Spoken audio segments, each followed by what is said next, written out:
everyone, and welcome back to my monthly crafting and talking show, Craftversations, where this month my guest is the very prolific, the very talented, the very fit, Brendan Bradley! Wow! Welcome. That is a list of compliments and a list of lies. It's all We've started off on a foundation of lies. It's all true. You probably remember Brendan from many of his various projects, including Muzzled the Musical, which we did together. The recent feature film Non-Transferable that you wrote, produced, directed, and starred in. Indeed. And, I don't know, a bunch of other stuff. Bunch of internet things. Bunch of internet Too many things. internet Oh yeah, things. Frankenstein. Frankenstein Duh. MD. Duh. Yes. Thanks for being here, Thanks Brendan. for having me. I'm excited to craft. Are you excited to craft? I am.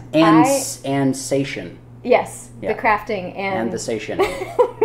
also very important. I'm excited because today we are doing these really cool paint-by-number postcards that I just saw on Instagram. They're not paying me. I just thought they looked cool. So if you would like to do this at home, you should get this. Although, like I said, they're not paying me to promote this. I just thought it looked neat. And I did one last night, and indeed it is neat. So if that's your jam, check it out on Amazon. You'll also need maybe some styrofoam plates. I have bowls to mix the paint with, and toothpicks, and paper towels, and of course some water to dip your paintbrush in. Ooh. What do you say, Brendan? Shall we paint some postcards? I would love to paint some postcards. Are you a crafty guy? How do you feel about crafts? I love crafts, but I would not consider myself a crafty guy. No? But I am constantly diddling with things, is what I would say. Uh-huh. So I'm making things with my hands all the time. Okay, But I okay. wouldn't necessarily call them traditional crafts. Sure. Like I do a lot of photoshopping.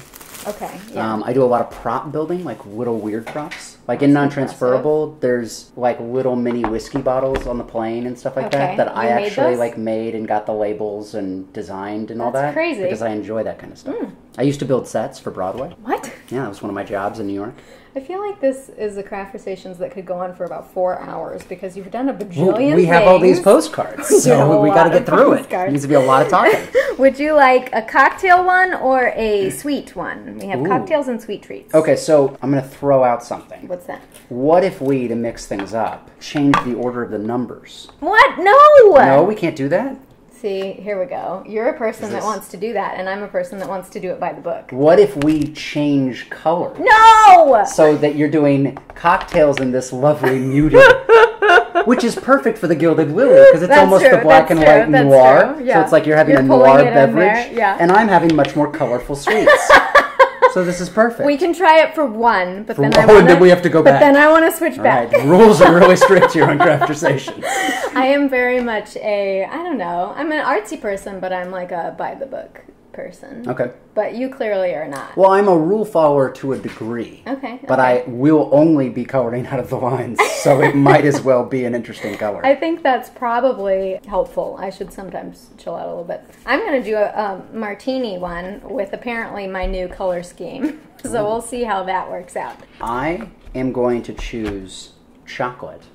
Chocolate! So what color will the chocolate end Hey, up being? we're just We'll going to see. figure it out. Okay. We're just going to see what we see. But yeah, I'm going to do chocolate because I have a piece of chocolate every single night. Do you? I do. That is one of my indulgences. Goodness, I don't even know where to begin. That leads into discussion about how fit you are, and you have a new project that's sort of in line with that, I guess. It's true. Should we get some paint going? Yeah, let's get some paint going. And if you would like to tell us about that, I'm all ears. would love to. I've seen a little bit about it, but I am completely lost as to what it actually is. So, my best friend from college, who is a personal trainer in New York and a martial artist in New York, about a year ago, I thought I should get in better shape.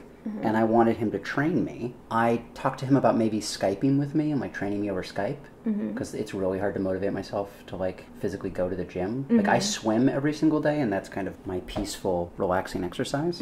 But going to a gym or like working out traditionally is something I don't really enjoy doing. I don't think most people like doing it. Nope. So I said like, hey, if you Skype me, that'll like hold me accountable. Because I'll be like, oh man, I have to answer this and we have to do this thing. And we used to play, you know, card games like Magic the Gathering and Ascension and Dominion and D&D.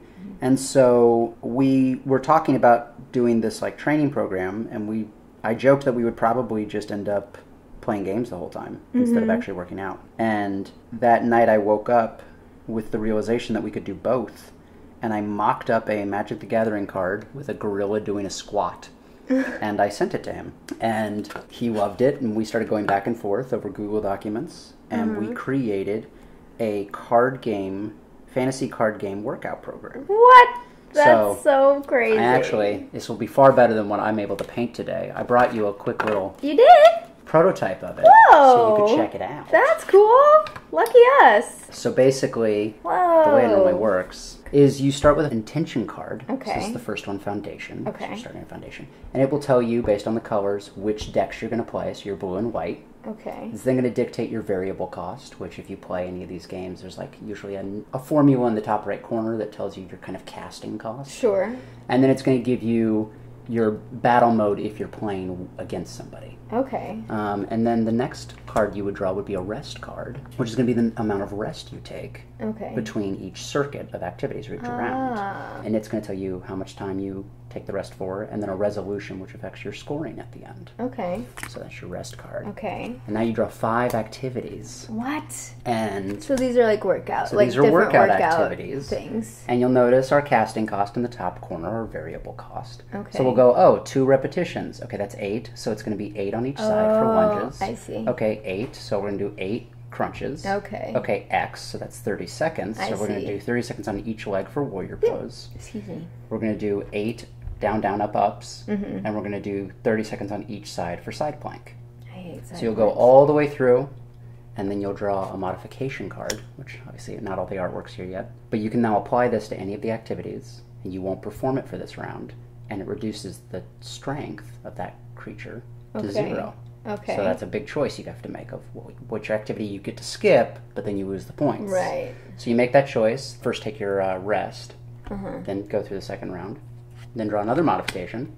This is drown, so you can't wipe sweat for the remainder of the round, and if you wipe sweat, you lose points. And you go through the third round, and at the end of 3 rounds, you tally up your score, and if you're playing against somebody, you can attack each other like you would in a card game. That's so crazy. Yeah, so that is BattleMat. We're kickstarting it right now. Okay, I didn't realize. I was wondering. So we've sold out of our $10 decks. Okay. And now we're on our $25 decks. Is this like a perk that you get through the Kickstarter? Yes. I see. So we're basically trying to sell 1,000 decks because that's the minimum we need to print with the United States Playing Card Company that does all of the bicycle cards, Bumblebee cards, and things like that. So it's very high quality. It's in the U.S. It's staying local. Interesting.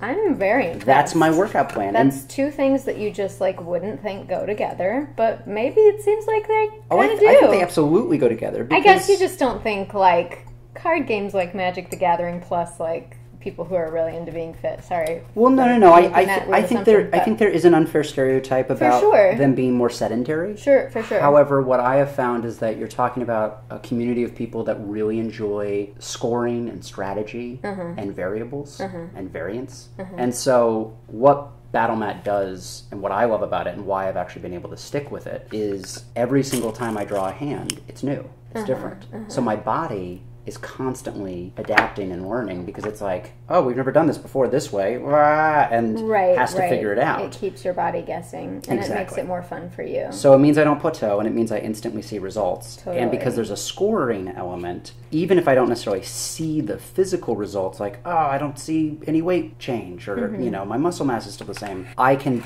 know, well, I did a 14-point exercise yesterday, and this day I was able to get to 16, and then the next day I was able to get to 20. So I can tell that I'm improving based on my score. So it kind of gives me another benchmark that isn't traditionally so limited. That's what I do for working out, is I do that and then I swim a mile every day. So how long have you guys been working on this For over a year. Wow. And where's the Kickstarter at right now? Kickstarter's 20% funded. Great. We launched 2 days ago. Oh, okay, so you just launched. Yes. Okay, that makes me feel better for not realizing that it was out. When does it end? It ends August 9th. Okay, great. Go check it out, and if it's your thing, enjoy it. And if it's not your thing, that's cool too. That's really neat. I'm super impressed by that. Should we talk about your film that's out now, Non-Transferable? We can totally talk about that. Yeah, so you, wrote, directed, produced, and starred in a feature film. I did. And it has been out for a little while. It has. I'm sure some of our viewers have seen it. Thanks for watching if you have. I just saw it a couple weeks ago for the first time at a screening. Yeah, you came to our screening, which was awesome. It was fun. I was glad to. Tell us about that. Wow, I mean that story could take up the entire Craftversation. Yeah, it's a huge thing. I've done so many weird random jobs over the years because that's what you have to do as an artist to get by. And one of those jobs at one point in time was that a director was doing a bunch of pitches at Paramount, and his assistant approached me to Photoshop a bunch of kind of one-sheets, essentially, like a graphical representation of all the pitches. Okay. So I put together a packet of 9 pitches for him. And he was so cheap that instead of really paying me a lot of money, he just offered me some money, but really to throw one of my own pitches in the deck. Okay. So he's like, and you can throw one of yours in there, and I'll pitch it to them. Oh, I see. So I was like, okay, cool. And I did this. And he called me after the pitch, and the only project they were interested in was yours? Was this romantic comedy I kind of came up with the idea for from a roommate that had gone on a European vacation with his girlfriend called Non-Refundable. Oh, interesting. Okay. Not as cool a name, I know. And and he said, "Do you have any pages?" And in Hollywood, you learn to just say yes. Right. Yeah. Yeah, sure. And so I said, "Yeah. It's it's not exactly where I want it to be. So let me send it to you in a couple weeks." And my parents were taking my siblings and I on this vacation, and so for the entire vacation, I told myself that I had to write 5 to 10 pages a day. In order to make basically a 2-week deadline. And so on this vacation, I basically wrote in all the random places we were going and things we were encountering. Interesting. And found a way to like fancifully expand upon what we were actually doing on this trip. Sure. With the idea that these 2 strangers were going on this trip. And all I really had to go on was my friend had gone on a trip with his girlfriend. They got in a fight. And she drove off in the rental car and said, "I'll be at the pizza place." And they were in Italy, and he was like, "What pizza? Like, there's a million pizza. Where am I supposed to find you?" And he did find her, hours later. But I thought that was such a funny moment, and I thought how funny that would be in a movie. And I was like, why would 2 strangers be going on a trip? And so that's where the whole idea came from. Wow. And this was years ago, right? This was 7 years ago now. Wow. So I turned in the script. Well, ultimately, Paramount and legal folks basically said, this would never happen. This is improbable. What, just like the basis of the story. Yeah. They're like, no one would find somebody this way. Well, movies are only about things that would actually really happen in exactly. real life. So the script got the kibosh. And all rights were returned to me, and I was like just sitting on this thing, and I started using it as a writing sample because most of what I've written, if you're not familiar and are looking on the internet, I apologize because I was a dude in my 20s and wrote a bunch of really sophomoric stuff. It's pretty blue. And so that was really what I'd become known for, was kind of fratty comedy. Sure. That had like nerd references. Like I did a series for Comedy Central called Video Game Reunion that I was a staff writer on. And then I did Squatters, which was kind of my first web series. And so I wanted something that was just a little more marketable and a little more mainstream. Sure. And so I was pitching the script around all the time. And I booked a really big movie at the beginning of 2015. And it shot in Cleveland. And I was really excited. And I was working with movie stars. And I was like, oh my gosh, this is it. This is my break. Yep. And the financing on that movie was a lie. And so 3 weeks into filming, checks started bouncing, and they sent everybody home. And what a nightmare. They then started shopping the script around. The script of that film? The script of that film with cuts of the scenes we'd had shot to get more financing. And I don't know why this made sense in my brain, but I was like, wait, you can sell half a movie? Oh, sure. I didn't know you could sell part of a movie. I thought you had to make the whole thing. I can make part of a movie. Sure. So I set out to basically make the first act of something and was going back through everything that I had. And so I produced the first act of Non-Transferable and then started pitching it around to tourism boards because I knew we had to go overseas and finish it. A lot of countries were interested. I just wrote them in the middle of the night on LinkedIn and was like, hey, we want to make a movie in your country. And several were like, that sounds awesome. Tell us more. But the only one that had a national airline was Turkey. So the government can call Turkish Airlines and say, you're flying these people. And the tickets show up. So then we all went to Turkey and made the rest of the movie. That's so crazy. Like, it's out now. Yes. It's something you've been working on for a long time. Yes. How do you feel about it? Like anything, I see all of the rough edges, and I see all the places that I want to improve next time. Well, sure. And, you know, so there's a lot of that for me. Totally. But there's also a great deal of excitement and pride, and I feel really cool about this thing that we all made. And I think it's kind of crazy that we made it, like on some level. Yeah, I know that feeling. It doesn't feel like it should have been possible. I know that feeling so well. I feel very proud about it, and really what I feel most proud about is that it is my prediction or case study for where I think the entertainment industry is going. How so? I think that the audience doesn't want to watch ads anymore. They hate ads, but nor do they want to pay for content, which is awesome. So you've got these advertisers that are used to dropping millions of dollars on ad campaigns, and you have an audience that doesn't want to watch ads. So if you can find a way to organically and non-invasively put products inside of content to tell good narrative stories that align with brand messaging, but don't become a like Tina Fey is the best at being able to be like, can we have our money now? Like with the Snapple stuff. And I think that there's going to be some growing pains to get there, because there's going to be some brands that want to be like, no, show them this part of the car. Like there's TV shows where they're like, I'm going to use the navigation system now. Right. And you're like, stop it. Right. Like, totally. Just have a cool car chase where we can be excited about the car. But I think that that's the only possible solution to advertising dollars with narrative content. And Non-Transferable represents kind of a first step or case study in, we worked with a brand, it doesn't feel like an ad. Yes, it feels like a tourism movie, but that's because the movie is about traveling. So hopefully other people could work with governments, you know, organizations, brands to tell great stories that, show off the brand a little bit, but really are about just telling a good story. Totally. Is my hope. So how was shooting in Turkey? That's so cool. Shooting in Turkey was amazing, but it was also a whirlwind. Was it so stressful? It was incredibly stressful. I can't imagine, like, the stresses of production plus, like, okay, now you're in another country. Yeah, there's the other country part. There's the other culture part. Totally. Which I think is so fascinating. Because in Los Angeles, we have a culture of no. So everybody just tells you go away, and then you slowly wear it down, and you know, you're like, can we film here? And they're like, absolutely not. It's going to cost you $10,000. And then you're like, well, what if we just came in for the night and we did it this way, and you know, we promise not to do this, or if we show your sign, and you can usually then get people to kind of negotiate it a little down to something that works for everybody. In Turkey, you say, can we do this? And they go, of course, no problem. And you're like, oh, well, great. That's fantastic. And then the negotiating begins. And they kind of negotiate you to a maybe.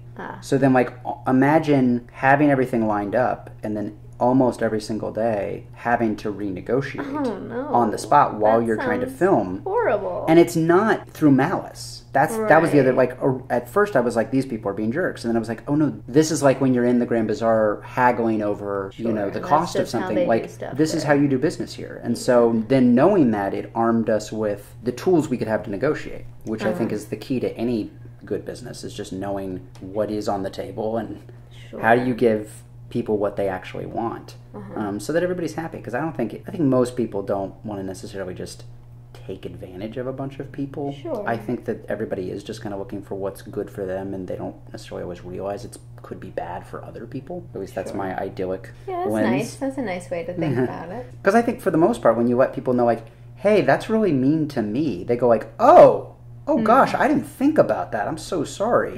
And then usually you find something in between. And so instead of looking at it as a negative thing, I just learned how to do business in Turkey, which was very informative and cool. Well, it's very beautiful, obviously. Yeah, it's a gorgeous country. It's incredible that we got to go, especially at the time that we got to go. I'm not going to lie. When Ashley was like, I'm going to Turkey, I was a little like, okay. So yeah, the whole cast, all of the moms had talks with me. I'm all sure. of them, for the whole crew. I'm sure. What's cool is in my hometown, there's this program called Dan that I recommend to everybody in the world. I am not being endorsed by them.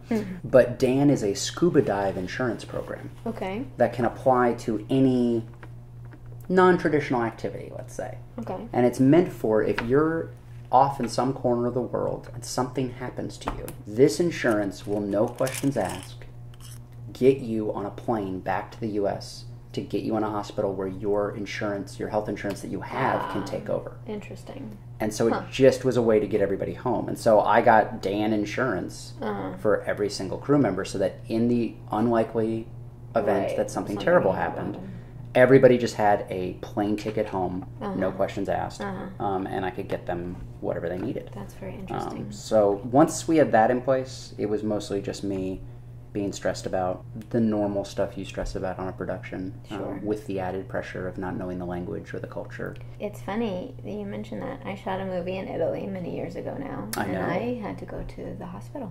Did you? I did. And I didn't want to go because I was like, I can't pay for it. And they were like, we'll pay for it. And I don't know how much or how that worked out, but I was fine. But I did have to go to the hospital. Wow. Which is really interesting. What happened to you? I just got dehydrated and I couldn't stop throwing up. Okay. That's all. And we were only there for 9 days and we were shooting all of those days. And I needed to stop throwing up so that I could shoot. Now, being on the other side, I feel really bad that I put them through the stress of that. Not that I did it on purpose, but still. So you clearly do a lot of things and wear a lot of hats. Do you prefer one hat to another? How do you feel that has informed you as a whole? Acting is always my first love. It always will be. Samesies. There's something about it that just, it's that moment that you're like, I mean, since I was 15 years old, I've kind of been like, oh, this is what I'm supposed to be doing. Sure. But as I've gotten older, and especially as I've dealt with more disappointment, rejection, kind of random luck in this industry, I've kind of grown to really enjoy the control that being a slasher basically affords you. And I've also looked back and, I used to kind of have this, I'll call it arrogance, because I kind of thought like, well, I'm so great, I'm going to work. And what was cool was I had all these idols, like Gene Wilder, who I was like, wait, but he wrote his own stuff and he hustled and got it made. So really you have to. And I learned the lesson really early on, basically when I was 17. My school canceled the fall play. And so I rented a theater and built a set and licensed to play for the first time. Which is where the Jigsaw Ensemble comes from. I was on the phone with Samuel French when I was 16 or 17. And they said, an individual can't license the play. We need a company name. And I was like, but I don't have a company.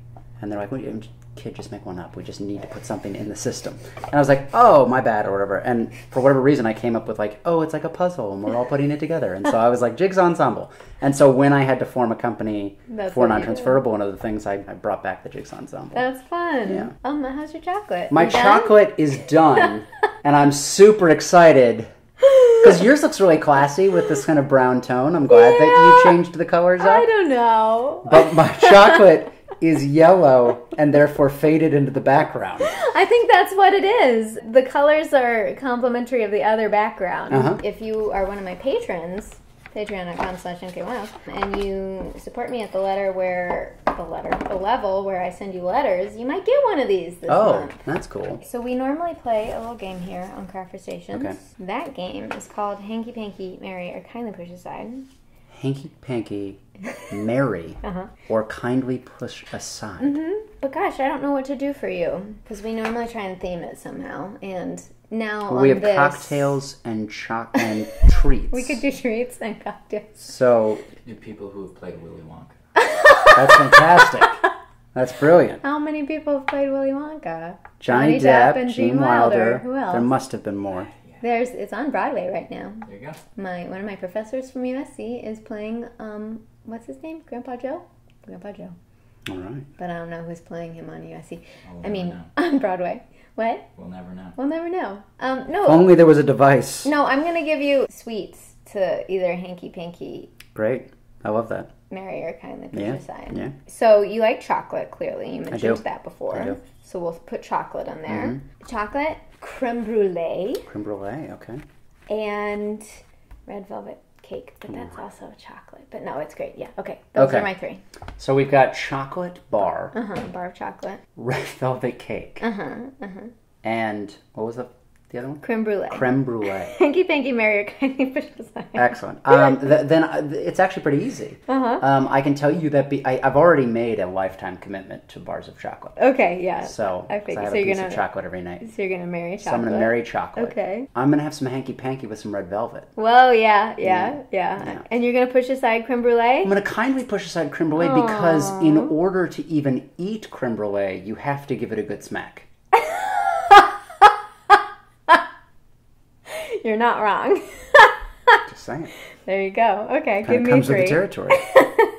Give you 3. Good. Okay, yeah, so give me 3 sweets. I'm gonna give you 3 cocktails because I'm working on the cocktails. Okay, great. I'm going to do a hard cider. Okay. Yeah. Dark and stormy. Well, oh, that's with the beer? No, that's rum. Oh, it's rum? Mm-hmm. Why did I think it? I thought it was like Guinness. What's the thing with Guinness on a Black and tan? Ah, that's black and tan. Yeah. Okay, dark and stormy. Dark and stormy, and a rosé. Oh, well, okay. What else is in dark and stormy? I've never had one. Rum and... A dark and stormy, I believe, is 2 types of rum. Okay. And maybe ginger beer. Of course, the internet is not going to be like, you don't know what you're talking about. Hey, well, I don't know. I don't even know what it is, so you know more than me. I love rosé. Excellent. So I'm going to marry rosé. Great. I feel like since I don't know about dark and stormy, I'm going to hanky-panky that and, just... see how it is. Try it out. Try it out. It's good to try new things. Yeah. And I'm going to push aside cider, but it is kindly pushing it aside because I do enjoy cider. I purposely chose not beer. Right, exactly. Since I knew you can't drink it. No gluten here. Although I make a pretty good gluten-free beer. Yes, I have tried it and I didn't hate it. Didn't hate it. There you go. go. Don't like beer, so that is the best compliment I can give you. I'm going to put it on the bottle. Okay, Wiles, I didn't hate it. I didn't hate it. I like cider, but it's so sweet that I can't ever finish it, you know? Oh, it fills me up. And I'd probably choose a cocktail or a glass of wine before I would choose a cider. All right. There you go. Well, I didn't know this was going to happen this early in the interview. What? But you've organically gotten there, so I'm just going to roll with it. Oh. I have a gift for you and your man. What? Which is a gift? That one of my dearest friends in Los Angeles opened her own distillery with her 2 best friends. Okay. It's called the Blinking Owl. It's in Santa Ana. Oh. It's gorgeous. It's Instagrammable. Was Ashley recently there? Ashley was there. there. I saw it on her Instagram story. A few of our other crew members were there. Okay. There was an opening night event, and then there was a birthday event there. I see. Fun. So yeah. That's cool. So we've had a bunch of events around that. If I could afford the place, I will rent it out at one point in time. Sure. I thought about it for the Non-Transferable premiere. Yeah. Well, you picked a very cool place. Yes. A very it was on appropriate. theme. Yeah. Exactly. Yeah. So this is one awesome tour and tasting free. What? So you guys get to go and try. We love wine tasting. It's not wine. Oh. It's spirits. We love tastings. It is tastings. the first craft distillery in Orange County. Wow. So it's the only one. They have made Aquavit, which is from the 20s and 30s, which is very on brand for for what we're doing right now. They have their own vodka. Oh. They have their own gin. Oh. And they have just barreled their first legal whiskey in Orange County. Whoa, no way. So I actually have a future in the whiskey that's coming out. You do? I do. That's You have to buy a little certificate that you get your bottle in 5 years or whatever. No way. Yeah. That's so cool. Thank you. So enjoy that. Wow. And if anybody's watching it is in Santa Ana, check out. Yeah, go check it out. The Blinking Owl. If you are of age. Every other Craftversations guest has got to step up their game because... I mean, what's nice about Wicker, especially like a tasting and a tour like this, is it's A, educational. It's B, it's not there to hey, you guys go get wasted. It's like have a nice taste, enjoy a thing. And totally. If you are not of age now, you will grow into this. Yes. It's a gift to grow on. So my family does not drink. So I have been very new to just alcohol in general. And I sort of grew up thinking it was like a very bad thing. Whatever. So did I. But I've learned so much about it, and wine especially I love, and it's just so interesting, the science behind all of it, and how much it's, I don't know, just, it's cool, you know? And I really enjoy that, and I'm looking forward to going and checking that out. Thank you so much. Absolutely. What a kind thing for you to bring. I should be giving you gifts for being on my show, but you get to take home your postcards, so that's your gift. That's my gift. This video was made possible by Ed Powell, who's been lobbying for Brendan to be on Craftversations for months. Thank you, Ed. Hope you enjoyed this episode.